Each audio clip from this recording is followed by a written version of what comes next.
அதிமுகவுடன் பாட்டாளி மக்கள் கட்சி கூட்டணி சேரப்போவதாக பரபரப்பு தகவலை ஒன்றையும் அதிமுக பொதுச் செயலாளராக இருக்கக்கூடிய எடப்பாடி பழனிசாமி அவர்கள் வெளியிட்டிருக்கார். மக்களை காப்போம், தமிழகத்தை மீட்போம் என்ற குரலோடு தமிழ்நாடு முழுவதுமே 100 தொகுதிகளுக்கு மேல் சுற்றுப்பயணம் செய்த அதிமுக பொதுச் செயலாளர் எடப்பாடி பழனிசாமி நேற்று சென்னையில் மாவட்ட செயலாளர்கள் கூட்டத்தையும் நடத்தியிருக்காரு.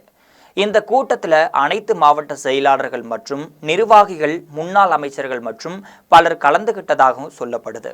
ஏற்கனவே அதிமுகவுடன் ஒரு பெரிய கட்சி கூட்டணியில் சேரும் என்று எடப்பாடி பழனிசாமியும் பேசிட்டு வந்தார்.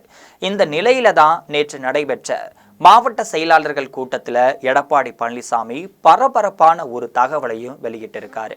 முதற்கட்டமாக அவர் தனது மாவட்ட செயலாளர்கள் அனைவரையுமே அந்த பகுதியில் மாற்று கட்சியினரை அதிமுகவில் இணைக்கும் பணியை செய்ய வேண்டும்னு கேட்டுக்கொண்டிருக்காரு. இதனைத் தொடர்ந்து தான் அதிமுகவுடன் பாட்டாளி மக்கள் கட்சியினர் வருகின்ற தேர்தலில் கூட்டணி வைக்கிறது என்ற அறிவிப்பையும் வெளியிட்டிருக்காங்க. அப்பொழுதுதான் மாவட்ட செயலாளர்கள் அனைவருமே கைத்தட்டியும் மகிழ்ச்சியை தெரிவிச்சிருக்காங்க.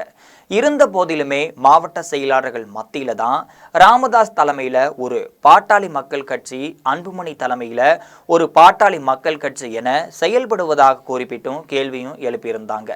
இந்த நிலையில தான் அதற்கு எடப்பாடி பழனிசாமி பொது மேடையிலேயே தகவல் ஒன்றையும் வெளியிட்டிருந்தார்.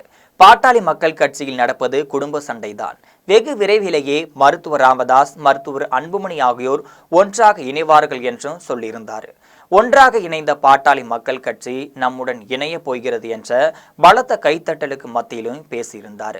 இதுல விசேஷம் என்னன்னு பார்த்தீங்கன்னா, ஏற்கனவே மருத்துவர் அன்புமணி பாரதிய ஜனதா கட்சியுடன் கூட்டணி சேருவதற்கான முயற்சிகளையும் செஞ்சுட்டு வராரு.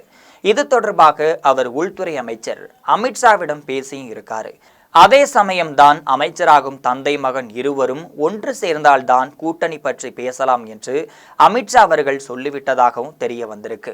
இதற்கிடையே மருத்துவர் ராமதாஸ் திமுகவுடன் கூட்டணி வைத்துக் கொள்வதாக பேசி வந்திருக்காரு.